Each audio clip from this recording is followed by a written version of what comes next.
As head of state, the president represents the United States government to its own people, and represents the nation to the rest of the world. For example, during a state visit by a foreign head of state, the president typically hosts a state arrival ceremony held on the South Lawn, a custom begun by John F. Kennedy in 1961. This is followed by a state dinner given by the president, which is held in the state dining room later in the evening. As a national leader, the president also fulfills many less formal ceremonial duties. For example, William Howard Taft started the tradition of throwing out the ceremonial first pitch in 1910 at Griffith Stadium, Washington, D.C., on the Washington Senators' opening day. Every president since Taft, except for Jimmy Carter, threw out at least one ceremonial first ball or pitch for opening day, the All-Star Game, or the World Series, usually with much fanfare.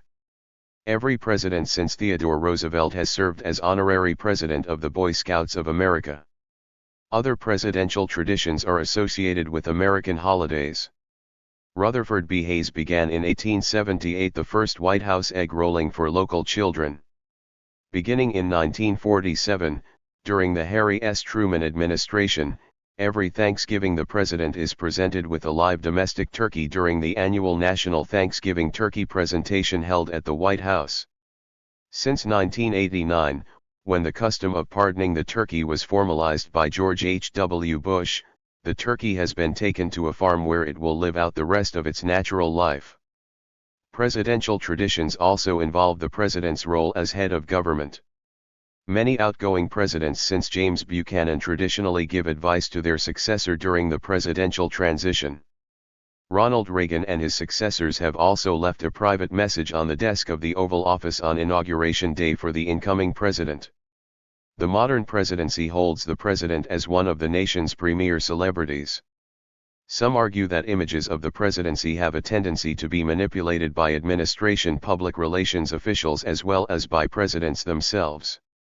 One critic described the presidency as propagandized leadership which has a mesmerizing power surrounding the office. Administration public relations managers staged carefully crafted photo ops of smiling presidents with smiling crowds for television cameras. One critic wrote the image of John F. Kennedy was described as carefully framed in rich detail which drew on the power of myth regarding the incident of PT 109 and wrote that Kennedy understood how to use images to further his presidential ambitions. As a result, some political commentators have opined that American voters have unrealistic expectations of presidents. Voters expect a president to drive the economy, vanquish enemies, lead the free world, comfort tornado victims, heal the national soul and protect borrowers from hidden credit card fees. The president is typically considered to be the head of their political party. Since the entire House of Representatives and at least one-third of the Senate is elected simultaneously with the president, candidates from a political party inevitably have their electoral success intertwined with the performance of the party's presidential candidate. The coattail effect, or lack thereof, will also often impact a party's candidates at state and local levels of government as well. However, there are often tensions between a president and others in the party, with presidents who lose significant support from their party's caucus in Congress generally viewed to be weaker and less effective. With the rise of the United States as a superpower in the 20th century, and the United States having the world's largest economy into the 21st century, the president is typically viewed as a global leader, and at times the world's most powerful political figure.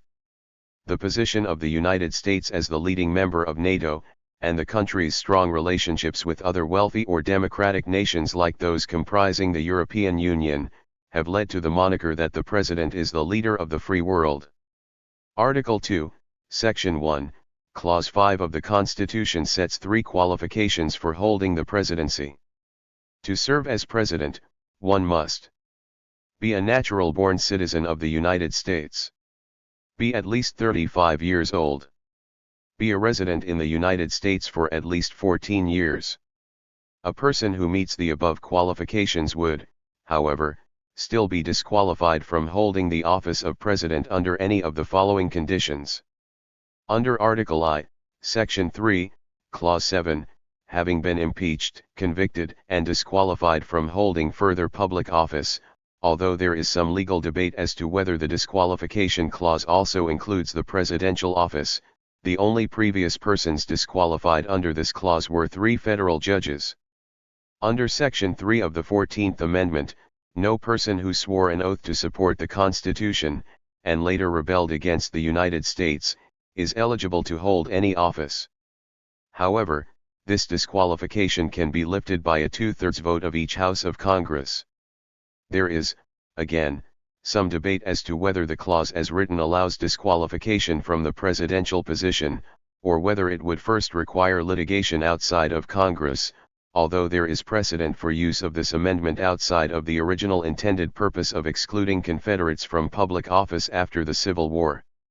Under the 22nd Amendment, no person can be elected president more than twice. The amendment also specifies that if any eligible person serves as president or acting president for more than 2 years of a term for which some other eligible person was elected president, the former can only be elected president once. The modern presidential campaign begins before the primary elections, which the 2 major political parties use to clear the field of candidates before their national nominating conventions, where the most successful candidate is made the party's presidential nominee. Typically, the party's presidential candidate chooses a vice presidential nominee, and this choice is rubber-stamped by the convention. The most common previous profession of presidents is lawyer. Nominees participate in nationally televised debates, and while the debates are usually restricted to the Democratic and Republican nominees, third-party candidates may be invited, such as Ross Perot in the 1992 debates. Nominees campaign across the country to explain their views, convince voters, and solicit contributions. Much of the modern electoral process is concerned with winning swing states through frequent visits and mass media advertising drives. The president is elected indirectly by the voters of each state and the District of Columbia through the Electoral College, a body of electors formed every 4 years for the sole purpose of electing the president and vice president to concurrent 4-year terms. As prescribed by Article 2, Section 1, Clause 2, each state is entitled to a number of electors equal to the size of its total delegation in both houses of Congress. Additionally, the 23rd Amendment provides that the District of Columbia is entitled to the number it would have if it were a state, but in no case more than that of the least populous state. Currently, all states and the District of Columbia select their electors based on a popular election. In all but 2 states, the party whose presidential, vice presidential ticket receives a plurality of popular votes in the state has its entire slate of elector nominees chosen as the state's electors. Maine and Nebraska deviate from this winner-take-all practice, awarding 2 electors to the statewide winner and 1 to the winner in each congressional district. On the first Monday after the second Wednesday in December, about 6 weeks after the election, the electors convene in their respective state capitals, and in Washington, D.C., to vote for president and, on a separate ballot, for vice president. They typically vote for the candidates of the party that nominated them. While there is no constitutional mandate or federal law requiring them to do so, the District of Columbia and 32 states have laws requiring that their electors vote for the candidates to whom they are pledged.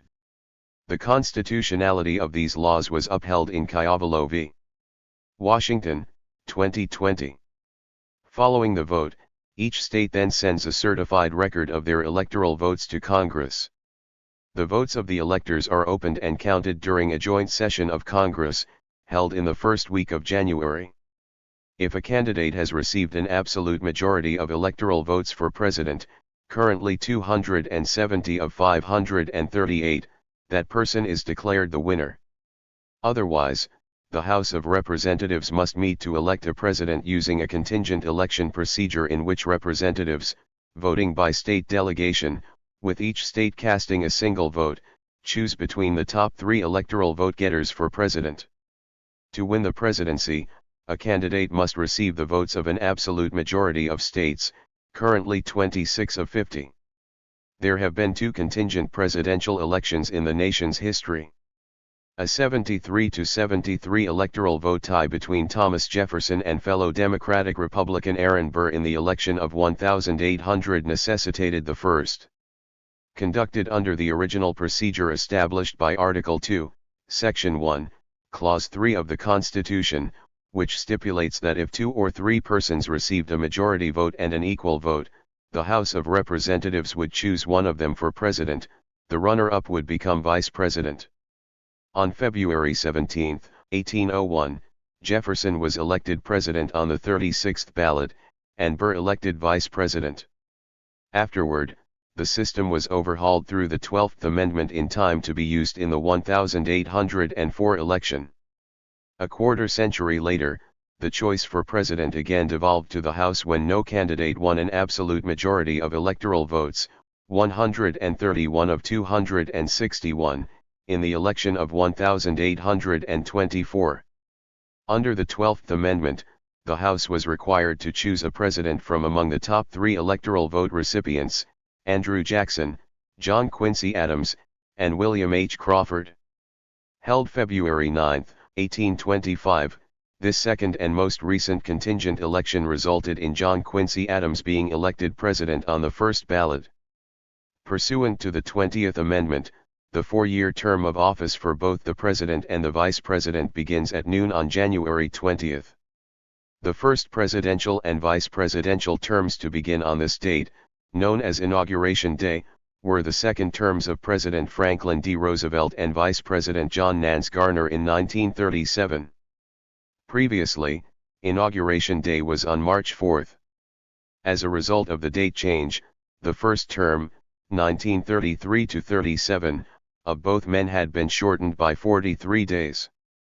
Before executing the powers of the office, a president is required to recite the presidential oath of office, found in Article 2, Section 1, Clause 8 of the Constitution. This is the only component in the inauguration ceremony mandated by the Constitution. I do solemnly swear, or affirm, that I will faithfully execute the office of President of the United States, and will to the best of my ability, preserve, protect, and defend the Constitution of the United States. Presidents have traditionally placed one hand upon a Bible while taking the oath, and have added "So help me God" to the end of the oath. Although the oath may be administered by any person authorized by law to administer oaths, presidents are traditionally sworn in by the Chief Justice of the United States.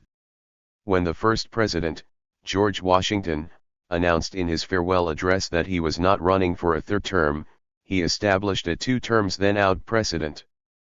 Precedent became tradition after Thomas Jefferson publicly embraced the principle a decade later during his second term, as did his 2 immediate successors, James Madison and James Monroe. In spite of the strong 2-term tradition, Ulysses S. Grant sought nomination at the 1880 Republican National Convention for a non-consecutive third term, but was unsuccessful. In 1940, after leading the nation through the Great Depression and focused on supporting U.S. allied nations at war with the Axis powers, Franklin Roosevelt was elected to a third term, breaking the long-standing precedent. 4 years later, with the U.S. engaged in World War II, he was re-elected again despite his declining physical health. He died 82 days into his 4th term on April 12, 1945. In response to the unprecedented length of Roosevelt's presidency, the 22nd Amendment was adopted in 1951. The amendment bars anyone from being elected president more than twice, or once if that person served more than 2 years, 24 months, of another president's 4-year term. Harry S. Truman, the president at the time it was submitted to the states by the Congress, was exempted from its limitations, and briefly sought a second full term to which he would have otherwise been ineligible for re-election, as he had been president for more than 2 years of Roosevelt's 4th term before he withdrew from the 1952 election.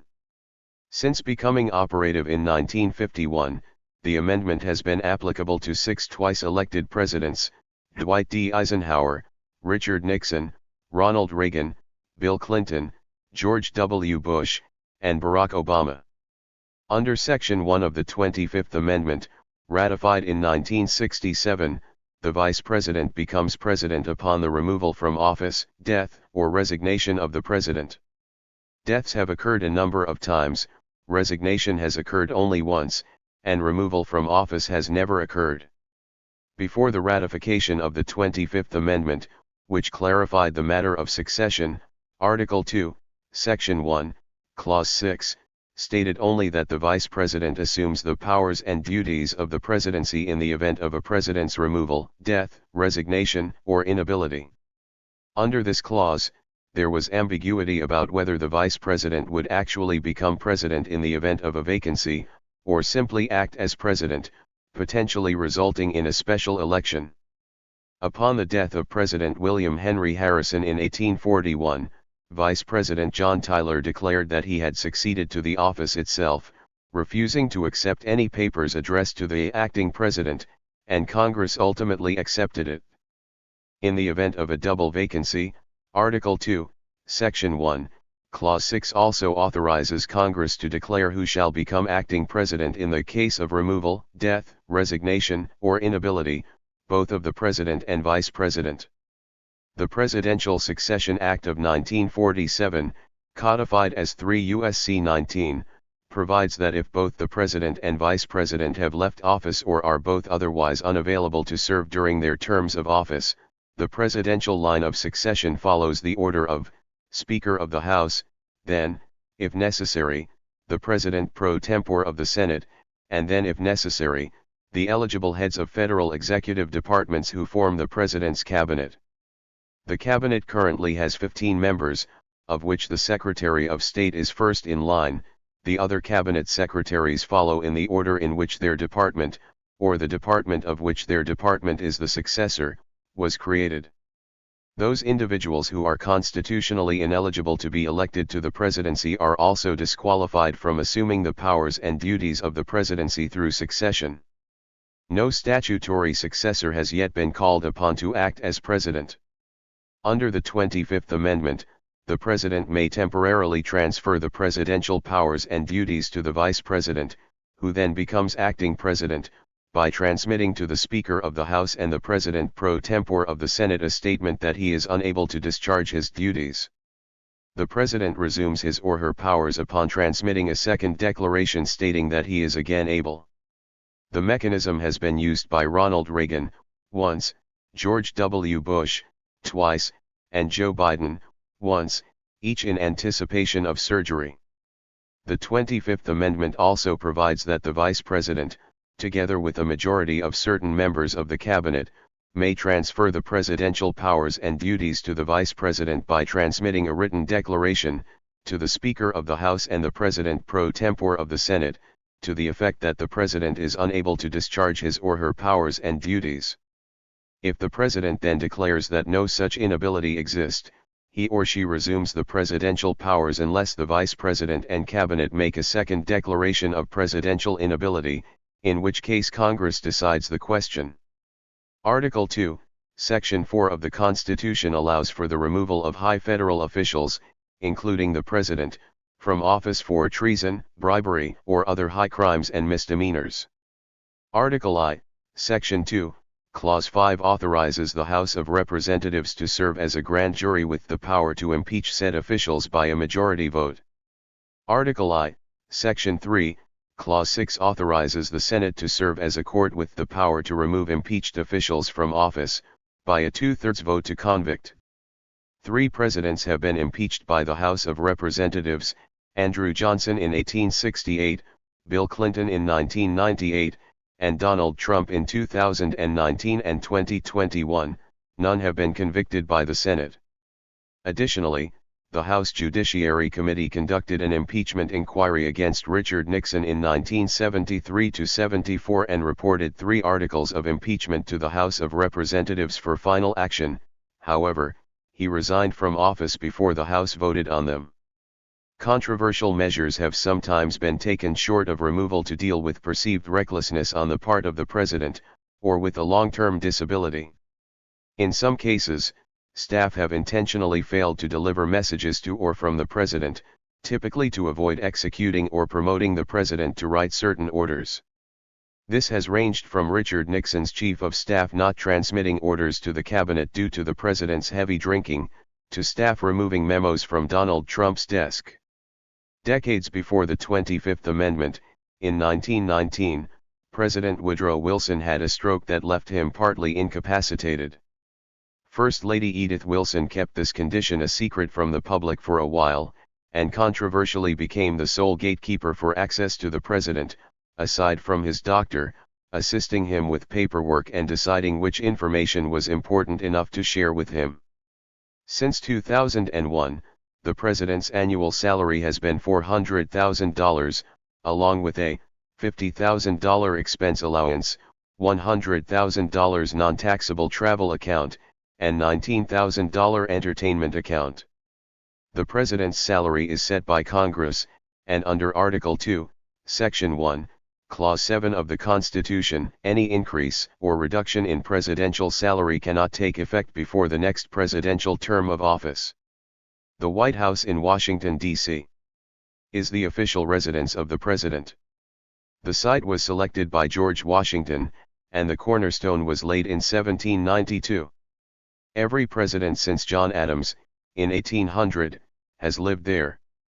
At various times in U.S. history, it has been known as the President's Palace, the President's House, and the Executive Mansion. Theodore Roosevelt officially gave the White House its current name in 1901.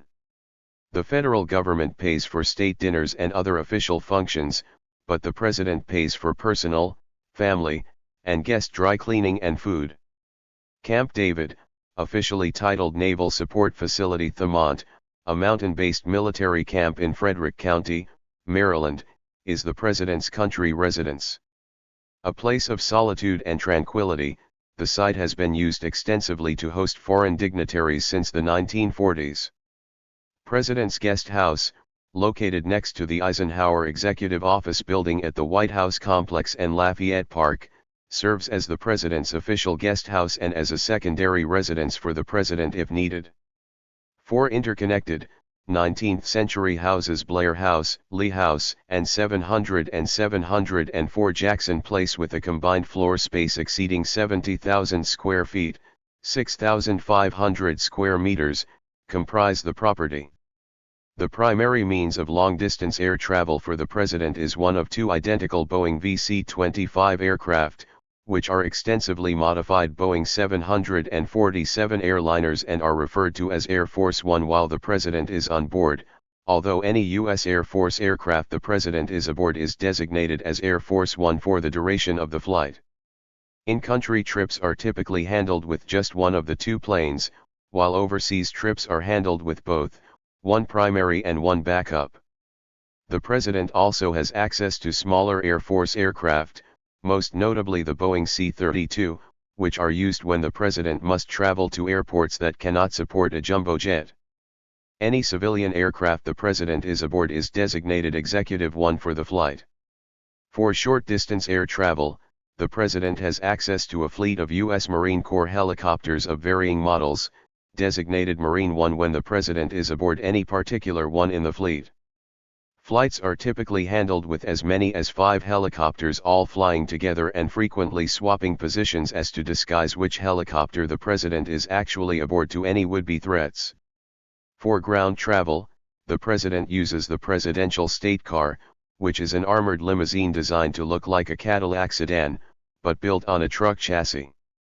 The U.S. Secret Service operates and maintains the fleet of several limousines. The president also has access to 2 armored motor coaches, which are primarily used for touring trips. The U.S. Secret Service is charged with protecting the president and the First Family. As part of their protection, presidents, first ladies, their children, and other immediate family members, and other prominent persons and locations are assigned Secret Service code names. The use of such names was originally for security purposes and dates to a time when sensitive electronic communications were not routinely encrypted. Today, the names simply serve for purposes of brevity, clarity, and tradition. Some former presidents have had significant careers after leaving office. Prominent examples include William Howard Taft's tenure as Chief Justice of the United States and Herbert Hoover's work on government reorganization after World War II. Grover Cleveland, whose bid for re-election failed in 1888, was elected president again 4 years later in 1892. Two former presidents served in Congress after leaving the White House. John Quincy Adams was elected to the House of Representatives, serving there for 17 years, and Andrew Johnson returned to the Senate in 1875, though he died soon after. Some ex-presidents were very active, especially in international affairs, most notably Theodore Roosevelt, Herbert Hoover, Richard Nixon, and Jimmy Carter. Presidents may use their predecessors as emissaries to deliver private messages to other nations or as official representatives of the United States to state funerals and other important foreign events. Richard Nixon made multiple foreign trips to countries including China and Russia and was lauded as an elder statesman. Jimmy Carter has become a global human rights campaigner, international arbiter, and election monitor, as well as a recipient of the Nobel Peace Prize. Bill Clinton has also worked as an informal ambassador, most recently in the negotiations that led to the release of two American journalists, Laura Ling and Yuna Lee, from North Korea. During his presidency, George W. Bush called on former Presidents Bush and Clinton to assist with humanitarian efforts after the 2004 Indian Ocean earthquake and tsunami. President Obama followed suit by asking Presidents Clinton and Bush to lead efforts to aid Haiti after an earthquake devastated that country in 2010. Clinton was active politically since his presidential term ended, working with his wife Hillary on her 2008 and 2016 presidential bids and President Obama on his 2012 re-election campaign. Obama was also active politically since his presidential term ended, having worked with his former Vice President Joe Biden on his 2020 election campaign. Trump has continued to make appearances in the media and at conventions and rallies since leaving office. The Former President's Act, FPA, enacted in 1958, grants lifetime benefits to former presidents and their widows, including a monthly pension, medical care in military facilities, health insurance, and Secret Service protection. Also provided is funding for a certain number of staff and for office expenses. The act has been amended several times to provide increases in presidential pensions and in the allowances for office staff. The FPA excludes any president who was removed from office by impeachment.